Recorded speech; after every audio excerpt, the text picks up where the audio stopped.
chew. It's a mouthful. All right, welcome to the Fantasy Six Pack Hour. My name is Joe Bond, founder of FantasySixPack.net. With me as usual, and back after a week hiatus, AJ Applegarth. What's up, man? What's happening? Heard you had all kinds of record-breaking numbers without me here. So, absolutely. I mean, of course. Thank you for everybody who tuned in my absence. Much appreciated. But sorry, he's back. I'm people. back. I don't. Yeah, sorry. We'll see how this week's numbers go. It's another night without football, which is my reasoning for why you did so well. Here we go. So, and it has nothing to do with my absence. In fact, you probably lost viewership because of that. Now they're all leaving. I don't care about the numbers. I'm not here for numbers. I'm here for football. Here to baseball, ramble, and that's not good. And yes, good chattery. Good chattery. Is that a word?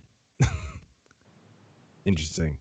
All right. Well, so yeah. Before we get going here, I just want to remind everybody: subscribe, follow us on YouTube, iTunes, Spotify, wherever you watch or listen.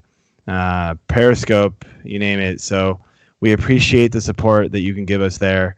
As AJ alluded to, there is no Thursday night football game, so no, game breaking news, I guess, whatever we call it. We just kind of chime in every now and then where there's a big play with those. So on to some real quick news here, AJ, that I kind of just put in here real quick because it happened this morning and we hadn't planned for it, but 4 Falcons have tested positive for COVID. So the Falcons have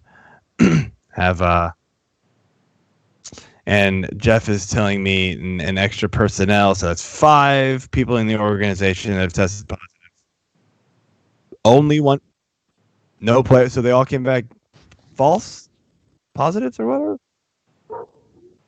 Yeah, I totally missed that. All right, so maybe we're in the clear, but I guess they're still going to shut things down and retest everybody. I don't know. I miss that, man. It's hard to keep up with everything when I run around chasing 2 kids all day.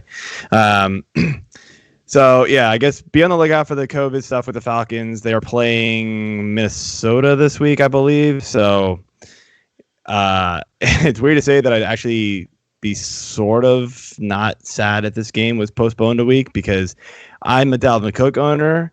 Did not get Madison in a draft because somebody's totally overdrafted him in that league. Didn't have him, and now I couldn't trade for him, and I may not have to lose him at all. So it might work out fine. I might get Cook back. Speaking of bye week teams, though, we got Raiders, Chargers, Saints, and Seahawks all on bye this week. So let's bring our guest on and move on with the rest of the show. Guest this week is Michael LaPlante. He's a new fantasy football writer this season for Fantasy Six Pack. He also does a podcast, the Wolfpack Fantasy Football Podcast, with him, Dylan Clemens, and Michael Bonney. So, Mike, what's up, man? How you doing? Not much. How you guys doing? Good, man. All right, Welcome to the show. Thanks for having me. So we got a big show ahead, but before we got into that, let's do our beer of the week. Beer. All right, Michael. So you are the guest of honor, so go ahead and tell us what you are sipping on tonight. We got some Wisconsin only New Glarus Spotted Cow. Nice. All right. Delicious. Nice, man. What kind of beer is that? It's a classic lager, All right. but it's not as thick as your normal lager. Okay. Fair enough. I feel like I've heard of that from somebody else, and I can't remember who. Maybe it was you, and I just don't remember. It was either me or Dylan. Probably, yeah. Yeah. So, AJ, I what do you got remember tonight? hearing about that one as well. Tonight I'm drinking a local to Baltimore as well, Union Craft Brewing's Foxy IPA. It's a red IPA. It's full of leaves and autumn on it, so it's pretty tasty. Drew me in, and I decided to try something a little different. I mean, it's still an IPA, but it's a red IPA, which I don't typically drink. So it's pretty good though. Not overwhelmingly heavy. Definitely a little more on the piney, malty side. So I like it though. Nice. I actually have not. I've tried a few red IPAs, and I haven't gotten into any of them yet. So I've kind of shied away from the other ones that I've seen, just because it's been like 3 out of 3 or 4 out of 4. I'm just like, they're not very good. I like other like red, red ales and stuff like that I've had, but the red IPAs don't do it for me for some reason. So, so I am drinking a Commonwealth Brewing Company Grunge. It's a triple dry hop double IPA. A little bit different. Usually it's double dry hopped. This one's super bitter. I'm not gonna lie, but it's good. I gave it a 4. It's also it's really bitter, but it's also kind of creamy at the same time. It's kind of a weird like mix. It's something that I haven't tasted before in an IPA, but it's solid. It is on the heavier side. I want to say upwards of like 8.5, 8.6. Yep. So it's a good one. By the end of the show, I'll be feeling good. So at the end of which show have you not been feeling good? I don't know. All right, let's jump into this. Welcome back. Welcome back. Advice column this week. So wanted to get into some of the stats and analytics and things like that I personally use when I'm evaluating trades, evaluating players, pickups, doing my rankings, things like that. Like those are the obvious ones. You just look at fantasy points, not necessarily like at this point in the season, you're just looking at like fantasy points per game, how consistent they are.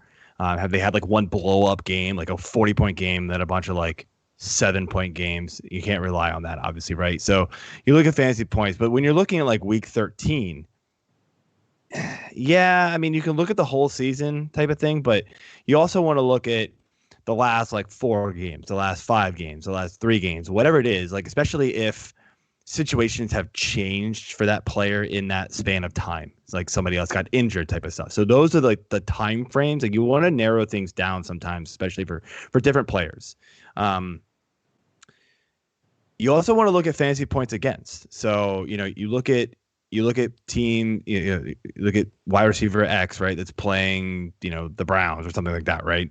You look to see how the Browns are doing against receivers.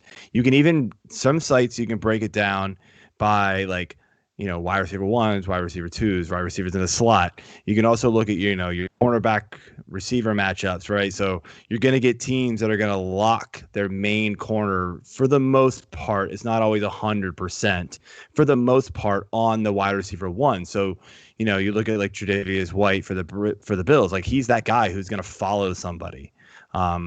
This year is not as locked down as it was as last year, but last year, like you flat out wanted to avoid that in almost all situations. I mean, let's look like Devontae Adams or like, DeAndre Hopkins, like you were kind of avoiding it seemed like. So that's the type of stuff. Those are kind of, I feel like, really more obvious ones. Other ones that people may not really get into, the more casual players may not get into, right, is, you get into like snap counts. For this is big for receivers, like your second receivers and your third receivers and your running backs, right? You want to look at snap counts, and then to go a little, you get into like touches, so targets, and then receptions off those targets, and then just carries in general, and then you can also look at it as far as like the team share. So yeah, it's cool that maybe so and so got 10 carries this week, and that's abnormal for him, but maybe the team was blowing out their team was blowing out their opponent, and so they actually had like 40 carries that week. Well, that's not really that many, so maybe somebody else got a lot more, so that's not as high up as you would think. So 10 carries, you got to look at the game flow too and how things went. I've mentioned it a lot on this show too. I use DVOA a lot. It's a Football Outsiders stat that they put together. It's great for determining kind of like a balanced approach to evaluating how good a defense is against a team. Now, it doesn't go far in, it's not they're this bad against receivers for fantasy, they're letting up this many points. They kind of level the playing field and say, like, if everybody kind of played average opponents, this is how good or bad they would be. So they kind of, especially, you got to think about teams like Who had that crazy start to the? Was it Houston? Like, I'm sure their like defensive DVOA was way better than their points against. Now their defense still isn't really that good, but I'm sure their DVOA was better. I didn't look this up beforehand, but it had to have been. I mean, they played so many juggernauts to start the year. Like, it had to have been balanced back out a little bit for them. So that's the kind of thing that you can look at too. Like, it kind of gives a breakdown. And if you pay for their subscription, they're the ones. They are at least one site that I know that breaks it down by like position within the receivers. So like they'll break the receivers down in by, how good are the builds against receiver ones, receiver twos, receiver threes, slot receivers, tight ends, running backs who catch the ball type of thing. So they break it all the way out. It's actually phenomenal. It used to not be behind the paywall and I loved it, but now it is. And so that kind of sucks for a lot of people. So other things that I use, which I know not everybody can, and I can't share the information because don't pay for the rights to do that. But Pro Football Focus, you can look at their team and their player grades and things like that. That's just another source for you. Not the only place I would go, but that's a good place to go. You can try to find, it's not readily available, but routes run per player. I think this is especially crucial for your like second and third receivers, the ones that are like splitting time with somebody else, and especially your tight ends. How many times do your tight ends going out and running a route instead of sitting in and blocking? That's huge, because then you have more opportunity to play. Like we've said it many times before, volume is key in this game, right? That's why you go draft these running backs that you think are going to get 15 to 20 touches a game, whether it's in the, getting carries or getting receptions. The opportunity is key. So if your tight end is going to get the opportunity to catch the ball because he's actually running a route, then that's even more reason to go after him. And then another one, which I personally don't use a lot, but I know a lot of people do. And Jeff, I think you're a big one, our producer here, is air yards. And I get the reason for it. I haven't really gone into it heavily, but I get the reasoning behind it. And it's that, look, if the thing with air yards is that it's how far down the field is the ball traveling before that receiver would essentially catch it, right? And so it's hit or miss with me. There are certain receivers that are just awesome at catching the ball 5-yard dig routes, and just taking it for 15 every time. Like, it just seems to work out that way, right? You get guys that are just good at that. You also get guys that are going to catch 10 passes like that, and you don't really care, Julian Edelman, and you're going to get 15 PPR points, and if they fall in the end zone, you're getting 21. Like, you're good with that. But the idea is that, the farther down the field that the ball is traveling before it gets to the receiver, the more opportunity that they have for yards, and yards rule, obviously.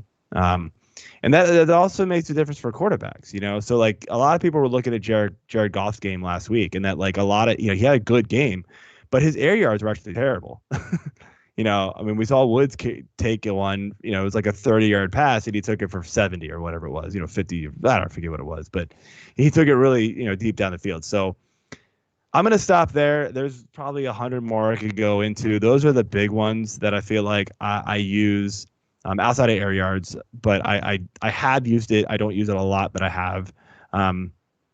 Michael, I'll start with you. What do you have anything else to add to this, or anything that you don't like that I've mentioned? No, I mean, you pretty much nailed it all on the head. I mean, all those stats. I mean, honestly, my motto is the more information, the better. You just have to be able to sift through what you can tell is good information to bad information, because people can make stats, sound any which way they want.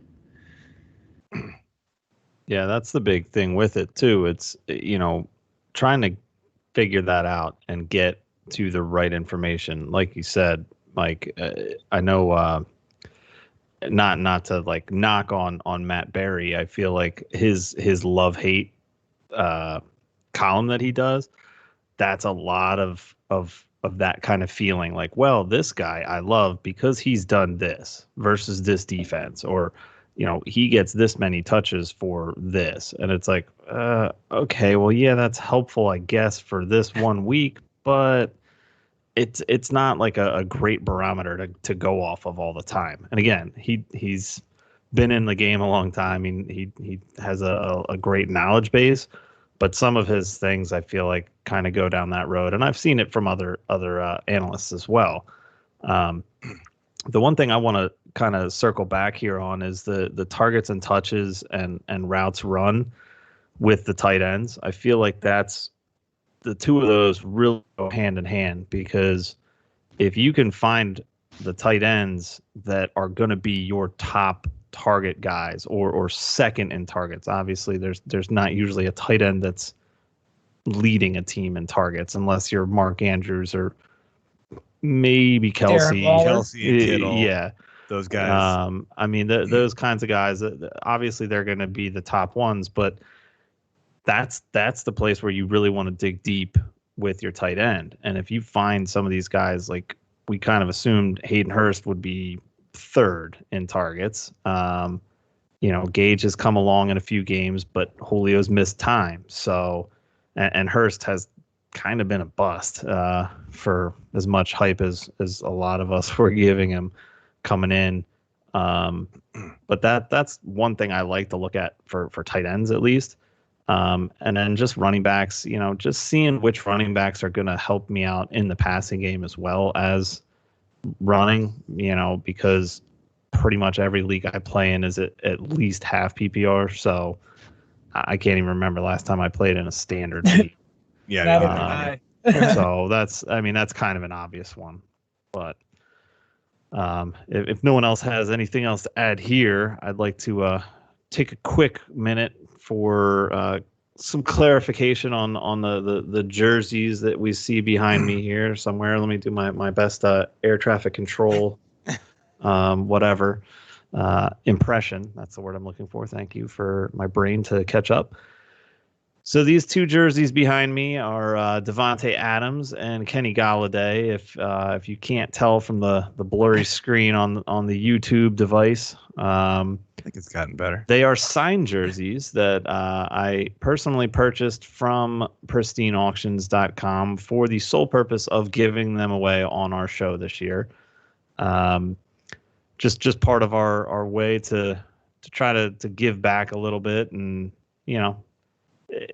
figure something out for the fans, and Pristine Auctions was a bit of a guilty pleasure for me, so I don't really want to talk about the money that was spent on that site. Mostly for stuff to give away, but also for myself as well and some friends. But we will be coming up with something next week. We will give away at least one of these jerseys, maybe both. We'll have to find out what my brain can come up with as far as a fun contest for doing that. Also open to suggestions for any of the listeners out there. Feel free to tweet me at Applegarth Algar that you can see on the screen there. Hit me up if you have ideas. Otherwise, we'll come up with something good and get some lucky viewers some cool signed swag. Yeah, absolutely, right, man. Looking forward to giveawaying those. I kind of want that Devontae Adams. It's nice, man. I really like the yellow. When I saw it, it's like, okay, this one's a little interesting. I'm gonna go after this one. It pops. Yeah. So before we move on, we got a couple questions through the YouTube live chat here. So Blue Crew Chep PPR, I have Claypool and can trade him. I might need a bye week running back if Gordon gets suspended. Should I try trading Claypool for a running back or hold him? Worst case scenario, I grab a running back off free agency. I mean, I guess it depends on who you could get, honestly. But I'm not sure I'm buying into the Claypool total blow up game. We'll get into that a little later because we are talking about him. But I don't know. I mean, I would do it. I mean, if you need a running back, anyways. I mean, receivers can be found, and especially if it's a best ball league, which I don't know, but he didn't say that. Yeah, so just PPR. Yeah, I mean, this might be the best high sell to do this week. Mm-hmm. Absolutely. Should I trade Clyde Edwards-Helaire away because Le'Veon Bell just got signed? These guys are ruining our spots here. Maybe I should wait on these. I'm holding the CEH. I feel like you're getting nothing of value for him. I'm gonna wait to see how this works out for him. But yeah, value definitely down for now. So it's not like CEH was getting much of the passing work, anyways. Yeah, it wasn't great. Not as great as everybody was blowing it up to be. So, so all right, let's move on here. So some weekly news and notes. Falcons fire Dan Quinn. I mean, they've been horrible this season. They're 0-5. Is it totally his fault? Probably not. Matt Ryan has looked like garbage outside of like the first 2 weeks. But this is how it goes. Somebody has to take the blame, and the coach is the easiest one to let go. Let's shake things up. Raheem Morris is there. I mean, Michael, does anything change with Raheem Morris there, or are we going to see the same old Falcons at this point?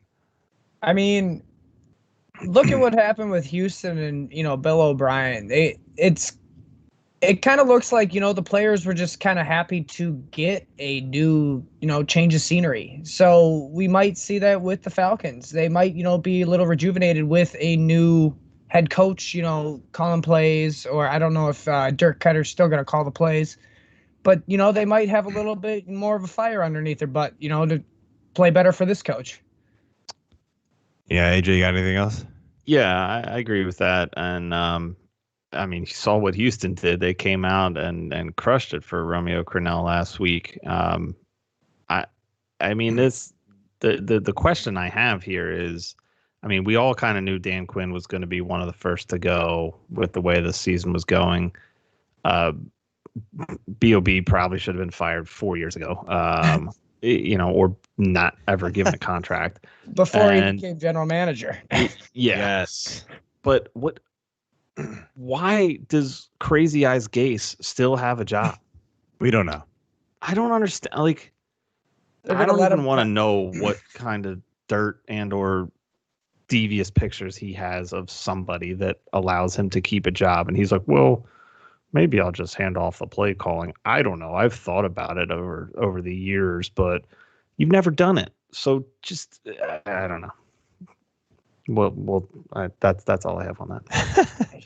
Yeah, I mean, the one thing I'll say about Raheem Morris is that when he took over the defensive play calling last year, that defense improved like tenfold. I mean, it was a phenomenal like turnaround.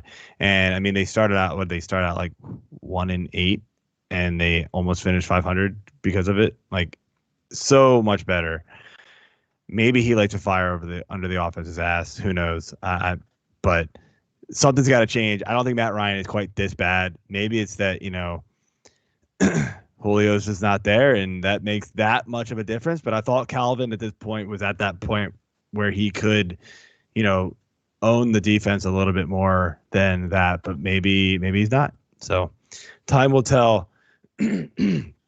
Other news here, we got Dak Prescott obviously injured in week 5. Done for the year. Everybody knows that by now. Question: is Andy Dalton worth a pickup, or is he a wait and see streamer type of play? I mean, obviously 2 quarterback leagues and super flex. We know he is. Like, he has to be. Talking about 1 quarterback leagues. I mean, is he somebody like, especially if you had Dak, there's a bunch of 1 quarterback leagues where people own 2 quarterbacks just because, and we said it a lot this offseason where you're starting to have to take 2 quarterbacks in drafts because there's so many teams that do. And if you're trying to stream, you're kind of left with not a whole lot. So you sort of have to stream with the guys you draft at that point if you're going to try to do that. So is Dalton somebody that you're looking at maybe picking up? Yeah, I thought it over long and hard, in just, my 10-team leagues, but, it's cautionally optimistic. I mean, he has the best weapons he's had around him probably in his career. Yeah. The offensive line is a little depleted. That scares me, but it wasn't good in Cincinnati, so no, it's an upgrade nonetheless. Right. Yeah. That's what I mean. So, I mean, I think he has the best potential to actually be, possibly a top 10 quarterback. I mean, he ain't going to be Dak. I mean, it's not going to be Dak, but yeah, I think he's got it. And if you're struggling at quarterbacks, and you may have, drafted Carson Wentz, struggling with him, it's worth a thought and possibly a pickup. Yeah, I'll just go ahead and say that I did pick him up in my 10-team league, my home league, which I'm just piss poor in this year, thanks to CMC and Michael Thomas both being out. Oh man, That's hard. That hurts, but I don't know. I just other issues with that as well. But yeah, I got him. Nobody else put in a claim on him, not even the Dak owner. Really? I still have yet to see who else that person has. I haven't even looked yet because I'm just kind of embarrassed by it now. But also won a claim on Kirk Cousins this week, which was not thinking I would get both of them, and lost my claim on Fulgham, so that was great. And yeah, but no, I do think he's worth a pickup. Especially in a 10 team, even in a 12, I think he is worth, a spec ad, if you will, to just have somebody else there to have a body. So, I mean, he's going to have the volume if that defense continues to allow this many points. I mean, at the very least, he'll have a Jameis Winston year where he's going to have a lot of yards. He might have a lot of turnovers, but he's going to be fantasy relevant. Yeah, I mean, so it's interesting. So I think he is worth the spec ad. And sorry, we're having a little technical difficulties with AJ's video. It cut out on OPS for some reason. My bad. OBS, yeah. So no, I'm not sure it's totally you. But anyway, so we're trying our best to get that back. I don't know, Jeff, you can tweak it with something on OBS and see if we can get it back. So the one thing I want to ask though, so obviously Dalton, right? He's a quarterback. In my opinion, he's kind of streamer territory at this point. But I mean, how does this affect guys like Cooper and Gallup and Lamb and Zeke, right? And even Schultz?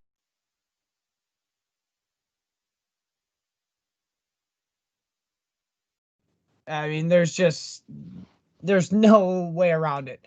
But like I said, with the defense, giving up as many points as they have to, they're going to be playing catch up for majority of the year. So I would think you're going to have to lower expectations. Like Amari Cooper has probably been, in most formats, top 5, maybe top 3. He might finish now top 15, but you're going to take that. The only person I'm worried about maybe is Schultz. Obviously Gallup's been inconsistent, but I don't think Andy Dalton is afraid to throw it down the field. Yeah. No, I don't think he is either. I mean, he's had downfield options in the past, so I can see that. He never really has had a great tight end, at least not that I can remember. So, I mean Eifert, but he could never stay healthy. How often was he on the field? So, yeah, I could see that, being more effective. I could see, like maybe 10% more of the passing game just going more to Zeke as, drop downs, just because he isn't going to be able to find those people deep. So Zeke might see an uptick in targets. Yeah, I absolutely like Zeke more now. I think they're going to rely on that. I think they're going to rely on the running game a little bit more with Dalton there. I mean, Cooper and Gallup and Lamb will see a slight downtick in value, but it's not going to be drastic enough. I feel like I think we'll get less touchdowns probably from all those guys. So maybe, I mean, it's possible you could sell high and gain a little value, but it's going to be tough, I think, at this point. But because they've been so good. Yeah. And people that you're going to want to get back in return, people aren't going to want to give those guys up for a slight, if there's just the slightest hint of unknown with that Dallas offense right now. So people are going to probably be smart enough not to trade with you yet. Yeah. So, and last thing, and on the schedule here, it was supposed to be, Le'Veon Bell release. Who are the potential landing spots? Well, I'm going to guess a whole Kansas morning City goes by. Yeah. Hey. Yeah. A whole morning goes by and we've got it. We got our answer. The Kansas City Chiefs. So a lot of other questions here instead of where the best and worst spots for him. It's what does this do for Edwards-Helaire? it's going to eat into his value a little bit, but he's on an explosive offense with Patrick Mahomes. They're going to, it's Andy Reid's offense. They're going to incorporate the running backs in this. It's going to probably take, a week or two for even Le'Veon Bell to learn the playbook. But I can see maybe Allaire now being relieved of his red zone carries because Le'Veon's just going to be a bigger back. He's going to be able to actually get in the end zone. It's a tough call. Yeah. It's kind of like Shady last year when they signed him off the, street. Yeah, and I was thinking the exact same thing in that, people were like, oh, man, Shady's coming in. He's going to be the guy. Well, that didn't work. So, how much do we think Bell? And I think at this point, Bell's better than Shady was last year. Oh, absolutely. But, how much do we think Bell is really going to come in? AJ, you can answer this. And just take over or possibly take over, get goal line carries or whatever people are saying. There's all sorts of, opinions out there. I have no idea. I don't think anybody does. So. Yeah, I think he's going to come in and like Mike said, I agree. He's going to have to learn the playbook. He's not going to just come in and all of a sudden take over the job. And Andy Reid's not afraid to use multiple running backs regardless. Even when Brian Westbrook was at his peak in Philadelphia, there was still other guys that were there on the periphery that were used in certain situations and were better in certain situations. So I think he'll be brought along slow enough. The team's 4-1. They're still a very strong Super Bowl contender. This only makes them stronger, in my opinion. Yeah. And Bell's still got something to prove. I still think he's got a chip on his shoulder from when he sat the season out, and he wants to prove himself right for doing that, even though I think it was a stupid mistake. But he probably doesn't, and he wants to go out there and prove that he's still a viable option in the running game, and I think he is. I think this only helps their passing game. We saw what he did last year in the passing game with the Jets, who were terrible. Again, blame it on crazy eyes, but it's going to be something where it's not going to be this immediate impact, but I think he's going to eventually end up being a very strong option, and you can't cut bait on him. If you want to try to trade him, you probably can, but maybe still take a wait and see what he does for a week or two, and then if he starts increasing touches, increasing action, then it might be a good time to flip him, on potential, especially if you have depth. So that's kind of my thought on it. Yeah, I do have him in the crab cake league. It's the only league I got him in. He fell to round 7, and I was like, all right, fine, I'll take the plunge. And kind of wish I hadn't, because he's been terrible and hurt and whatever. So I was a few beers deep at that point. So round 7, I was a few beers deep already. I was never first draft. So yeah, I'm kind of wait and see, because I don't think you're really going to get much value for him at this point. I'd be shocked if you could get anything worthwhile for him. It's just going to be another wild card play, and I'd rather take the chance on a guy who used to be a Pro Bowler and is going to the best offense in the league than somebody who is not in that situation. So give me Le'Veon Bell right now, and I'll just see what happens. And at worst, if it sucks, I'll just cut bait and just go start taking whoever. So I wouldn't even be surprised if he lines up in the slot. He did it before when he was on the Steelers. He has the capability to run those slot routes. Yeah, they've got a lot of receivers, but honestly, Watkins is super inconsistent and now injured. Hardman's there, but he hasn't really come around. He's got his boom games, but he's got a lot of bust games too. I could see it happening too. The problem is that they line Kelley up in the slot a lot. So, it's how many guys are you going to do that with? So that's where I don't know if they can really fit it into the offense as much as people are thinking that. But I have heard that opinion a lot. And And like you said, it's all speculation at this it point. totally is. I mean, nobody knows. Andy Reid is a genius, so I'm sure he's got something up his sleeve, but we'll see what happens. So, all right, next up, I want to get into some Week 5. AJ is smirking at something here. What is he watching on TV? Nobody could see him. Nobody knows what it is. Other Video than me got cut out for some weird reason tonight, so we've put a weird. Oh, geez, nice, good picture, Jeff. We've put a funny picture up there. Stop moving it. We're good. All right, so good amateur podcasting. I love it. So I want to go through some Week 5 kind of unexpected performances, both good and bad. And we'll go good news first. Chase Claypool, obviously number 1 on the list here. 4 touchdowns. Michael, got to ask you, I mean, 4 touchdowns, obviously a fluke, but was his play in general a fluke, or what, based off of Deontay Johnson getting hurt super early in that game and Juju not really playing all that well, or is he the real deal? And should have people, I know it's already happened, but should have people gone out and spent boatloads of their fab on this guy? Is it a weird answer to say it's a combination of all of what you said? I mean, because he is a physical freak. I mean, at the combine, this guy is 6'4", 227, and ran a 4.42 40-yard dash with a 40.5-inch vertical. Like, he's a freak when it comes to athletic, and he's got a 6'8" wingspan. Plus, like you said, Deontay Johnson got injured, so it gave him more opportunity. But at the same time, he did not run the most routes on the team either.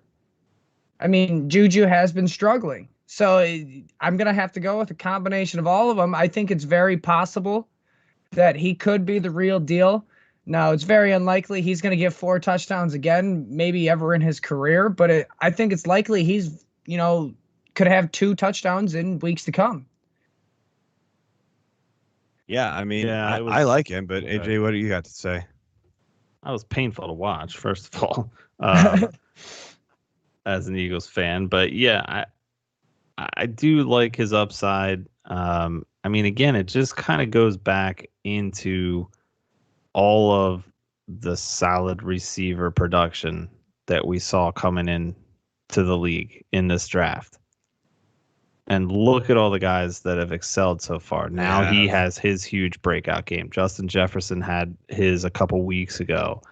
CeeDee Lamb has been really good. Judy has been decent for Denver. All of these guys are not in an Eagles uniform as well. So talk about the shit-tastic luck that we have in picking the one guy who gets injured in week 2, 3, maybe.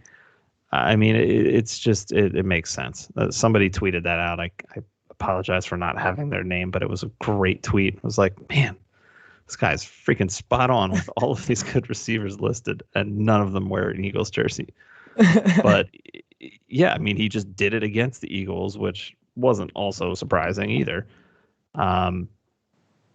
I think Ben has a comfort with him now. I mean, he should at least, but he also has, he's not just the receiver. I mean, you saw Ray McLeod bouncing all over the place and doing all these little gadget plays, and then they're like, hey, let's try it with this guy too.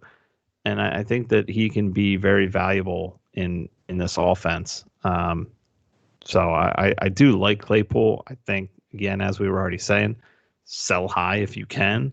And if you're not a believer and you don't need him, but in a dynasty, I would definitely be holding him. Oh, yeah. Nobody's trading this guy in a dynasty. That's not even a question, AJ. Oh, that's okay. I know. That's kind of my sarcastic joke. Okay. All right. So next guy up is your team, AJ. Travis Fulgham. I don't even know if I said that right. I don't have the stats in front of me. I meant to write them down, but got tied up with the kids today. But question, and AJ, I'm going to let you answer this first just because I know you're going to rant so that we can catch up with time if you go too long. Is, I mean, could the Eagles have finally found a receiver they can rely on? I mean, let's be honest. when the hell is Jeffrey coming back? When's DJ's going to last longer than 10 plays? Arcega-Whiteside is a bust. Rager is who knows yet. Ward is whatever. Like, is he the guy, or is this just a random week and a half of good play from him? I mean, I'll tell you what, the guys at the Amoroso's Bread Factory down in Philly are really getting pissed off at the Eagles for just coming around the dark alleys at night and finding these guys while they're loading bread trucks. No, I'm kidding. This guy is awesome. I mean, 2 weeks that he's been here, he's had a touchdown in both weeks, and it's been impactful, for the team at least. Yes, they lost the game this past week, but he went 10 for 152 and the touchdown on 13 targets. And 2 weeks ago on Sunday Night Football, he only went 2 for 57 and a touchdown on 3 targets. But, Ertz has been garbage this year. Goddard's been hurt. Everybody else you mentioned is hurt. I mean, it's last year all over again with more injuries. I don't know how that's even possible, but they found a way to do it. What are they putting in the water down there? Up there, whatever. Water. We drink water in Philly. Okay? I can't even do that. I even tried. And I just did, and it sucked. Exactly. So stop. But, yeah, I mean, I agree. Alshon is... I mean, he's a shell of himself, his former self, whatever you want to say. And I loved bringing him in when we did, stealing him from Chicago. Sorry, Jeff. But he was great for us. And he just hasn't been able to stay healthy lately. Deshaun, same deal. You bring him back last year. It's like, oh, look at this guy. He's a saving grace. He has a huge week 1 against his former team in Washington. And then now he can't even stay on the field. So... I don't know. I mean, I like Fulgham. I think he's a solid add, and he's heavily added. I actually grabbed him for free in Fishbowl today. I don't know how, but I managed to do that. I wish my leagues were as sleep as some of yours, because like mine, I can't do anything unless I want to pay full fab on. I literally logged on at 12:58. I was like, oh crap, I forgot to put in waivers. He was my 4th claim, and for some reason, I think it was already 1:00, and I'm still making claims. And the first 3 went through, but I guess I didn't get the one on him, so I just added him for free like 3 hours later. It's like, okay, no one's paying attention again. Thanks. Wow. And I'm still 0-5. I don't understand it. I do not understand. Well, I know why, but I'm not going to say anything right now. You're not that much better than me, buddy. What are you? I'm actually in the rankings. No, points wise, I'm terrible, but I think I'm. No, I'm 2-3. I should be 3-2. I lost by 3. I've lost by 1.5 and 3 points in that league. Yeah. Granted, my point total is awful. Is this the Ridley one? Yes. One of the Ridley ones. I don't. We don't have to talk about that anymore. But yeah, if for whatever reason your managers were smart and pushed everything to today, and he's still sitting there, go get this guy. I mean, he's going to get the ball. And I don't love the matchup this week, but who the hell else are they throwing to? Nobody. Yeah. No, it's interesting. I don't know what to think there. It seems like teams are selling out. It seems like teams are selling out on stopping Zach Ertz with all the injuries to the wideouts. So, I mean, which makes sense. Yeah. It leaves a lot of targets for Fulgham out on the field. And volume is precious. Yeah. Well, and that's the last thing I'll say on it is Wentz misses so many damn throws. From what I've seen this year, watching their games, I've watched almost every game all the way through. And I don't understand why his accuracy is so bad this year, aside from maybe the fact that he's under so much pressure because the O-line has been beat up.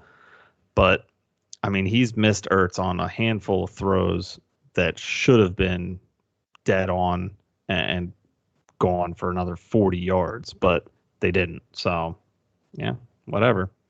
they'll find a way to win the NFC worst at 4 ties and 4 wins and whatever the hell the difference is, 8 games, 8 losses. All right, so a mess. Next guy up here, good performance, and maybe not so surprising, but just kind of interesting to talk about the situation in general, and we'll give our quick take on it because we are running a little long here. So Darrell Henderson had a great week, and this was with Akers back, and Akers had a fairly good game, but it was off like a 47-yard run that he had. He had like 61 yards total. Other than that, not much. Malcolm Brown was healthy as well. I mean, is he the guy to own going forward, or are we starting to lean back toward Akers now that he's healthy? Michael, what do you think? I don't trust anyone in this backfield, honestly. McVay said it in the offseason, and he's been, repeating himself ever since. He kind of wants to copy, the Kyle Shanahan, rushing scheme with multiple backs. Now it seems like Darrell Henderson has the hottest hand out of it. Cam probably has the best potential to take over that lead just because they spent, second round draft capital on him. But if he can't stay healthy and stay on the field, it's probably the safe call is probably Darrell Henderson. Yeah. Yeah. I mean, I agree, but AJ, you got anything else to add to that? Yeah. I mean, the only thing I'll say about Henderson is I got to give props to, this guy Leonard that was in a dynasty league of mine that was trying to pimp this guy and push him and everything, and no one was buying it, and including me. And we had some fun words on back and forth. Long story short, the guy's out of the league and not with us anymore because of whatever. So no, surprisingly not. He did this one on his own. I'm just stabbing. But yeah, he's stabbing it. Real weird about end of days sorts of things, and it's like, okay, dude, just nobody likes Henderson or the end of days. Just calm down. But yeah, I think he's possibly the most talented as an all around player. I mean, Akers, it's hard to judge since he's missed a little time, and he's a rookie. So I just don't love this backfield regardless either. So that's my take on that. All right, so let's get in some of the bad here. Terry McLaurin, not a great week from him. Obviously, I mean, we knew Dwayne Haskins wasn't going to be there. Kyle Allen got knocked out early. Brought in Mr. Checkdown, Alex Smith. Great story that Alex Smith played. I mean, that was awesome to see. But he was not ready to get into an NFL game. Let's be honest. He was just checking down to McKissick about 13 times that game, it felt like. So what do we think? Haskins doesn't look like he's coming back into this ball game for them anytime soon. So what are we thinking with McLaurin going forward? I mean, are we ready to just jump ship? Maybe somebody ready to buy on him, or you still waiting? No, I might be just a tad bit biased because I am a McLaurin owner in a couple leagues. But I mean, going back to last year when Kyle Allen led the Panthers when Cam was injured, he made DJ Moore more relevant last year than what Teddy Bridgewater is making him this year. So it's possible. It's very possible for Terry McLaurin to succeed in this offense. Now, the one thing I will be saying is I don't think you should sell on him just yet because his next weeks are just unbelievable with the schedule. He gets the Giants this week, Cowboys next week. He gets his bye week, but then he has the Giants again, Lions week 10, Bengals week 11, and then the Cowboys in week 12 again. Like, that is probably the best wide receiver schedule you can ask for. It's definitely good. Yeah. I mean, it's just a matter of can the quarterbacks get him the ball. So yes, it's a tough decision. I get it. I think he's super talented. But it is going to be tough for him to produce like he was without Haskins just chucking the ball constantly. That's the one thing he had going for him was him and Haskins had a great connection there. So, AJ, I'll give you this next one here. Tyler Lockett, 4 catches on 5 targets. DK Metcalf has 6 on 11. Lockett didn't do much with them, honestly. Week 4 was kind of the same. I mean, still plays second fiddle to DK. I mean, is I don't it's think Lockett's definitely anything to like worry too much about. I think Lockett will be fine overall, but like, I mean, is he just moved down to like wide receiver 2 territory automatically here? Because people had him much higher than that, I felt like. Yeah, I think this is definitely DK's coming out and him taking over, which a lot of people were projecting as well. So I can't really say it's some big secret, but I think Lockett's still a viable starting option. You know, everywhere the offense is too good, and they're gonna still be throwing the ball a decent amount. So I don't think Lockett falls completely off. But I do think that he is more of the wide receiver 2 to DK as the wide receiver 1, and possibly even the wide receiver 3 on some weeks if David Moore pops off again. Yeah, who knows if that is happening. Michael, last one to you here. Joshua Kelley. I mean, he was not only outplayed but outcarried by Justin Jackson, 15-11. Out targeted 6-1. It not looking good. I mean, when Eckler went down, everybody was on the Kelley train, and I was one of them. And it's looking like Jackson's the guy, at least for now. I mean, is this just temporary until Eckler comes back, or is Jackson past him? Repassed him, I guess, on the depth chart. If Jackson does this again, I absolutely think so. But I think going back to, the couple of weeks that Kelley played with Eckler, he fumbled back-to-back games. I think at this point, Anthony Lynn I don't think he can trust him with a full workload without fumbling the ball. So I think, Justin Jackson's just in there to try to lighten the load. Yeah. I also kind of wonder if Jackson's better at receiving. And so he's getting a lot more of those, this is a very pass-heavy offense right now. Yeah, so it's very interesting to see. I'm not cutting bait on Kelley, but it's something I was hoping for a lot more, and I think everybody else was too. So let's rep through the injuries here. AJ, I'll let you start out, and then I'll pick up, and we'll go from there. All right, Jeff, you ready to set the timer for me? Okay, good, and go. All right, we know you are out, Mr. CMC. You will not play in week 6, but you have a good chance to return in week 7, a welcome sight for myself and many others, especially in Scott Fish, where you were drafted first overall. Quarterbacks, we're looking at Darnold. He is out with a shoulder. Joe Flaccolicious is there to serve you up some Pizza Hut with his eyebrows. Baker Mayfield is limited with ribs. Keep an eye on him. Melvin Gordon, we probably should have highlighted this earlier, got himself a Dewey, and he has a suspension likely coming. Denver's coach has said they may not be doing more than what the league will do suspension-wise, but he did practice today. Still unsure if he'll play this weekend. My guess is out. Zach Moss is questionable with a toe. He's missed the past few weeks. Darrington Evans also with a toe. He is now on the IR. We've got AP is questionable with quote-unquote illness, not COVID as far as we know, but it is an illness. That is what we know. Kareem Hunt is thigh and limited. Dalvin Cook, groin. He is out this week, as we've already discussed. And they have the bye week next week, so look for him to be back in week 8. Leonard Fournette is limited with an ankle issue that he's still dealing with. Receivers, go for it. All right, yeah. So Julio Jones, obviously we know, questionable with a hamstring. Hopefully he's back. John Brown, questionable with a knee. He did miss Tuesday night, which feels really weird to say. AJ Green, questionable with a hamstring. Jarvis Landry is questionable with ribs, which is a new injury for him. He did not practice. Mike Evans, ankle limited, so hopefully he can get going. Got an interesting one here that kind of popped up. OBJ, questionable with an illness, and they are retesting him for COVID. They immediately did it. They sent him home, so not feeling great there. I mean, anybody else on the Hooper train if OBJ and possible Landry out? Because I am. Yep. I picked Like, him hell up in yeah. a league.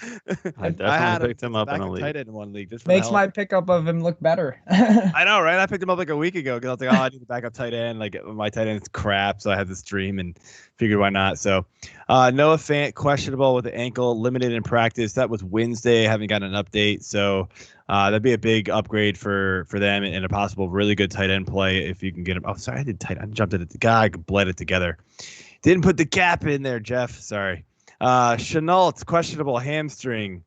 And then other bad news here. DJ Shark, questionable ankle. He's, in my opinion, he's more doubtful for the questionable, but they still have him listed that way. Michael, I mean, we saw how bad Minshew played that 1 week the Shark was out. I mean, he's been good otherwise. So people like to stream Minshew, but is he off your streaming radar if Shark is out? I streamed him once this year already, and I regretted it when Chark was out. So I'm gonna suggest that without Chark, he's kind of like Matt Ryan without Julio. He's struggling. I don't trust it if Chark's not in.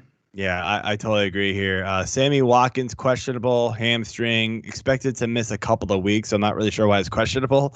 AJ, I'll ask you, what do you think about Hardman if Watkins misses time? Like, people love this guy, but he hasn't quite been consistent enough to trust. But is he worth it? Like a flex?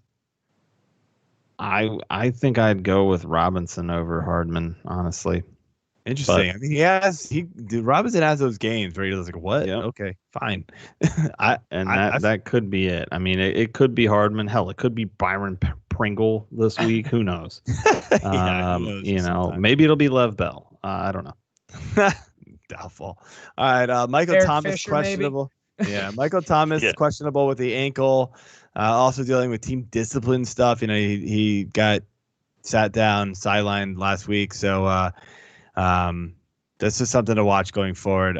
They actually don't play this week, but I just wrote it down there just because Chris Godwin, hamstring, limited in practice. Russell Gage, shoulder, limited. We've got more receivers. Receivers is a long list. Darius Slayton, questionable with a foot, limited in practice on Wednesday. Sterling Shepard on the IR, eligible to return this week, so be on the lookout there. Brashard Perryman, questionable ankle, limited practice Wednesday. He could come back this week, and you kind of wonder how that could affect Crowder's, just volume-esque play, because he's been amazing. I don't think Perryman is going to be a drastic difference, but enough to make Crowder not like the guy that you want to love, like everybody is just falling over for right now, it feels like. And then the Steelers just Juju and Deontay, we've mentioned it, both questionable, knee and back injuries. They did not practice Wednesday, did not get the update today, unfortunately, but be on the lookout for that. So hopefully one, if not both, can play. And then you can finish off tight ends, AJ, if you want. All right, we got Noah Fant, questionable ankle, limited in practice Wednesday. Tyler Eifert, neck. He is potentially out this week, looks like. Mo Ali Cox, questionable knee, did not practice on Wednesday. And after his one blow-up week, he is safe to drop at this point. Gronk, shoulder, limited. You're maybe not dropping Gronk, but obviously keep an eye on him. He hasn't been super productive yet. Jordan Akins is still dealing with knee and concussion. He was limited. And then last but not least, Mr. Hayden Hurst, who I already talked about, back limited. He was questionable from what I saw earlier today. And that is a wrap on injuries. Let's get into our picks of the week. Absolutely. So, Michael, you'll go first here, but let me set it up for everybody. Week 6 picks. We've got quarterbacks, running backs, receivers, sleepers, and busts. Our quarterback sleeper, we use the Fantasy Pros ECR expert consensus rankings list as of this afternoon. Anybody a quarterback above 15, sorry.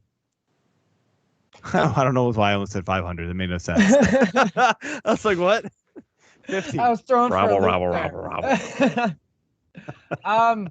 I kind of wanted to go with the easy route this week, go Matt Ryan, because he was ranked, 16th, and he's got a good matchup with the Vikings. But I wanted to, be a little bit more challenging, and I went with Baker Mayfield. Now he's QB 22. I know he's questionable with his rib injury, but in his career he's only missed one game out of 35, so I expect him to play. The Steelers, the rush defense is second in the league. They only allowed 64 yards per game to running backs. So it's going to be tough for them to be able to pound the ball.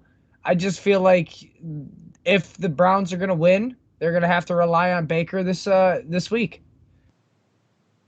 Good luck. I mean, I know it's that's a tough call. It's a gutsy call.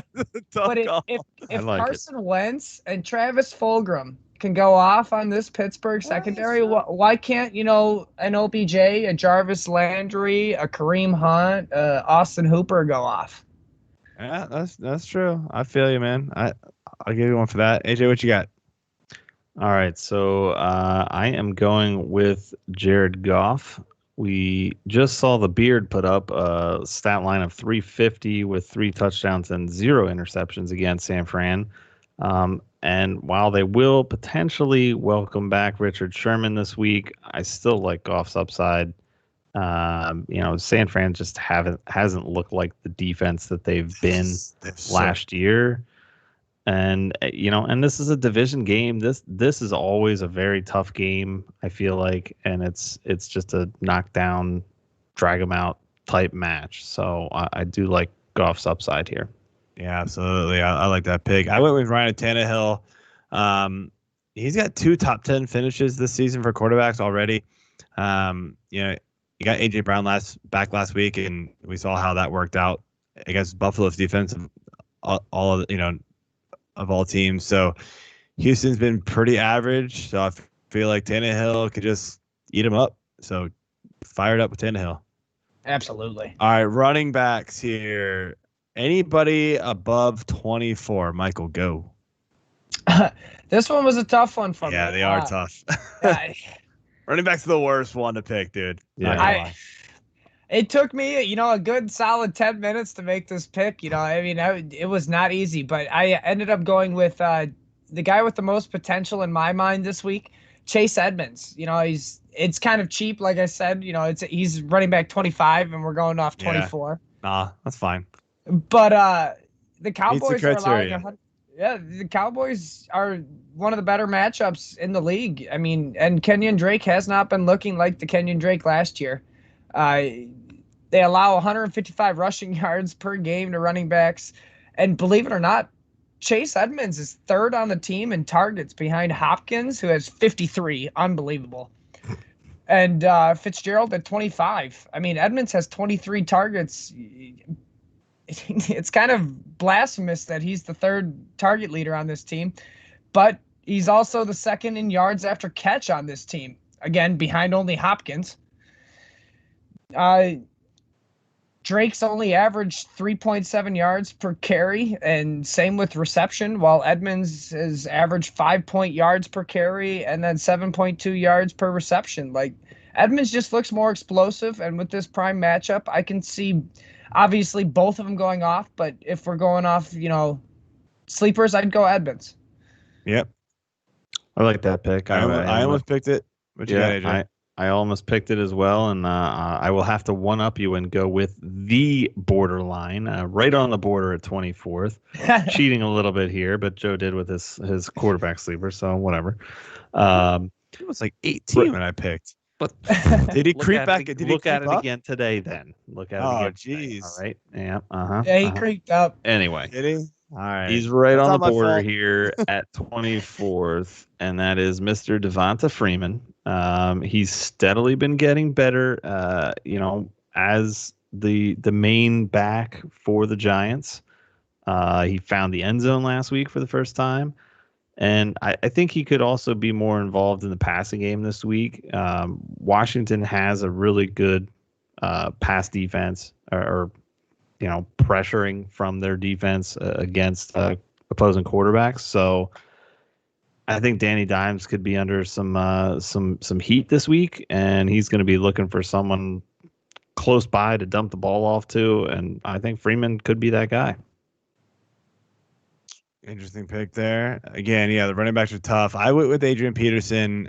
Don't love it, but the Jags are allowing the 9th post points to running back, so that's all I can say there. So maybe AP just kind of falls in the end zone, and you're feeling pretty good about that. So it's a tough week with bye weeks too. There's a lot of guys out. Yeah. So Yeah. So AP is a guy that I'm firing up in one league because I have to. just kind of whatever. All right, receivers. Anybody above 36, Michael? See, you guys are going to think I'm a Cardinals fan, but I'm actually a Packers fan. I'm going to go with Christian Kirk here at wide receiver 42. Again, it's prime matchup. It is. The Cowboys they've allowed 12 receiving touchdowns to wide receivers through 5 games this year. I mean, that's just an absurd amount. Hey, Kirk has, ever since coming back from his injury 2 games ago, he has 12 targets in the passing game. He's made do with them with 8 receptions for 97 yards, and he had a touchdown last game. He's that big play type of receiver. He averages 14 yards per reception on the year, and I think the Cowboys might try and double cover and sell out on Hopkins, which would leave Kirk one-on-one. I like it. That's also who I picked, and my notes here are Dal ass sucks ass against opposing wide receivers. Enough said. You already hit it. You already hit it all. So yeah, I like Kirk a lot this week too. I like yours better. It's more entertaining. We could be a little vulgar. For once, I was short and sweet. It's amazing. Yeah. Although I you're do not have now that short and ability, sweet. You see? talking, so you're not short and sweet. Well-rounded aficionado here, I guess. All right. Preston Williams is mine. I mean, look, the talent is there. We all knew it. We saw it last year. You wonder if the slow start was due to him, knocking off the rust after the injury last year. The matchup is good, too. The Jets are just terrible. So, I mean, let's just hope he can come around and do it again because people were really hyping him earlier this season, me included. So, all right, let's move over to bust quarterbacks. Anybody inside the top 12? I definitely cheated on this one a little bit. I went with the 12th quarterback, Tom Brady against the Packers this week. Big Tom. Like we've highlighted earlier in the podcast. I mean, they have so many injuries. Mike Evans is questionable, ankle. Nope. Godwin, hamstring. Scotty Miller, hip, groin. Gronk with the shoulder. Leonard Fournette with the ankle. And the Packers defense is no pushover this year. I mean, they're not, top tier in my opinion coming from a Packer fan, but they're no pushover. They're 6th best this year against the pass defense, only allowing 990 yards through 4 games. Now, it's only 4 games, but that's 247 yards a game. It's not like there's not a high ceiling here for Tom Brady. He's going to have a solid floor, but it ain't going to be a 5 touchdown performance like he had before. All right. Yeah. Well, I will go with the opposite end of the spectrum in that game and go with Mr. Aaron Rodgers. I think Green Bay can take this game, and with Rodgers, yeah, it's great that he's coming off the bye, but Tampa Bay is still a very tough defense against opposing quarterbacks. I mean, you saw what they just did to Big Dick Nick. I mean, he's quite possibly the best quarterback of all time, and he can't even get a handshake from the GOAT. So who knows what Rodgers is going to get after he beats Tom Brady. But the one thing I will say is at least Rodgers knows it's 4th down. Yeah, exactly. You can't see my hand, but I'm, what for? Yeah, it was 4th, idiot. Now it's your turn the ball over because you can't count past 3. That was incredible. That was phenomenal. But yeah, I of the picks I had to take, Rodgers was the one I felt had the hardest matchup. All right, mine is good old Gardner Minshew, and I was kind of shocked to see him in the top 12. I know it's a pretty good matchup, but especially now that Shenault and DJ are both banged up, I'm passing hard on this one. So no thanks. Running back, anybody inside the top 20? Joe Mixon. I know he had his, big coming out party, a week ago, having those 3 touchdowns, but he's ranked at running back 10. The Colts have the 3rd best rush defense, only allowing 86.4 yards a game. And, I know he's being used a lot more in the passing game recently in the past 2 games, but even so, the Colts on the year only have allowed 22 receptions for 150 yards and 1 receiving touchdown to running backs. And that was Kareem Hunt last week, and he had to make a phenomenal play to make that catch. So, I mean, you don't have a lot of upside here. I don't see him having a high ceiling week like the 3 touchdown ones, but he's probably going to have one of those David Montgomery weeks where he has, 5 receptions for 28 yards.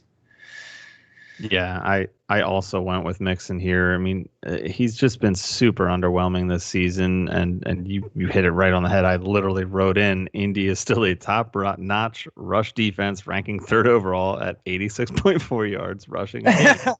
So thanks for highlighting that one for me as well.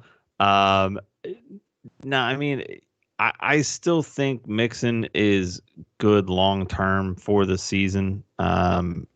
And somebody had posted something on Fantasy Life about trading Diggs for Mixon, and I told him to go for it. He had good depth at receiver and needed some running back help with injuries and possible bye weeks coming up. So, I mean, it was worth it to me. I still am a believer in Mixon.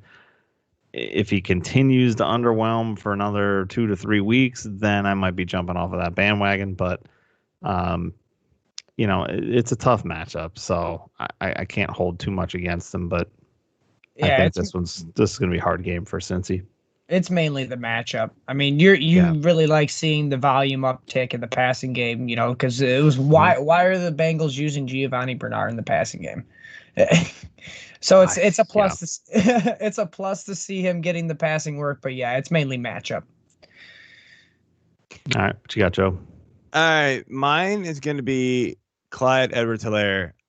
I mean, let's be real about this guy, guys. Like, he's had one, and it's funny. I just saw a tweet from Michael Tomlin, fantasy spec writer, talk about how he's also had co-host of the show last week on your record-breaking performance.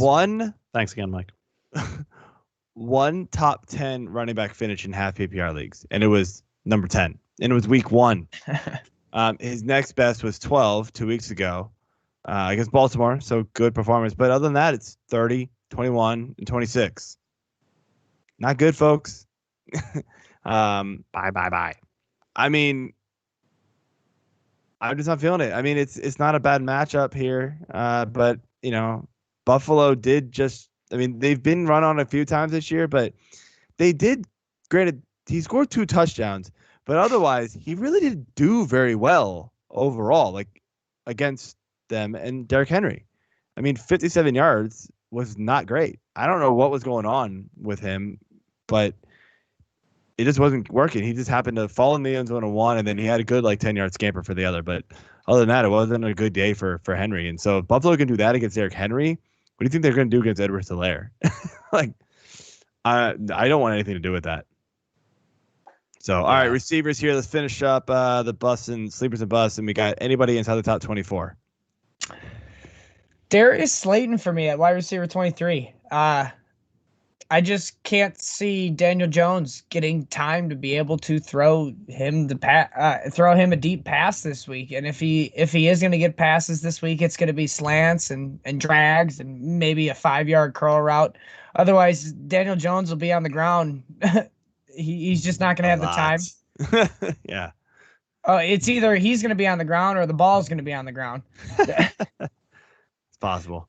All right, AJ, what you got? All right, I'm going with Mr. Amari Cooper. Gallup kind of seemed to be the go-to guy for Dalton really at the end of the game there, making those phenomenal catches back-to-back. And nothing against Cooper. I just think that I want to see a full game of action with Dalton under center throwing to him or not to him before I'm really putting a big vote of confidence in him this week. Yeah, I can buy that. Mine's going to be DJ Moore. I did it last week and I missed because he had a 57-yard catch and run for a touchdown. But I mean, other than that, the game wasn't very good. And I get it. Like, you can't take away the best plays all the time. But like, the consistency here is not there yet. So I'm looking to see him do it again and again and again, right? It's just not working for me. And the Bears, they're allowing the second least amount of points to receivers. So good luck. That's all I got to say. Finishing things out here, rapid fire. Let's do it. Tight end streamers. I'm increasing it. I said I was going to do it last week because it's been bad. 50% or less tight end ownership from Yahoo. I had to go with Irv Smith Jr. this week. Only 7% owned in Yahoo leagues, but he's got possibly the greatest matchup all year. The fantasy bleeding Atlanta Falcons. They average 18 points to tight ends. I mean, I can't think of any more reason. Yeah. Yes. I will follow suit there again. Atlanta's given up 7 TDs to opposing tight ends, including 3 alone to Robert Tonyan, who nobody knew about. Smith nearly matched his season total in targets last week with 5, and he had 6 so far on the season. He doubled his receptions from 2 to 4 last week. I mean, 2 in the season and had 4 alone last week. And then he nearly quintupled his yardage total from 14 yards to 64 yards. So, yeah, I like Irv this week. All right, I'll keep it short. Eric Ebron, 13 targets over the last couple of weeks combined. Steelers receivers are banged up, and they face the Cleveland defense, allowing the 8th most points to tight end. So, especially if the receivers are hurt or anybody's out, I'm in on an Ebron sleeper streamer. I mean, so defensive stream, Michael, what you got?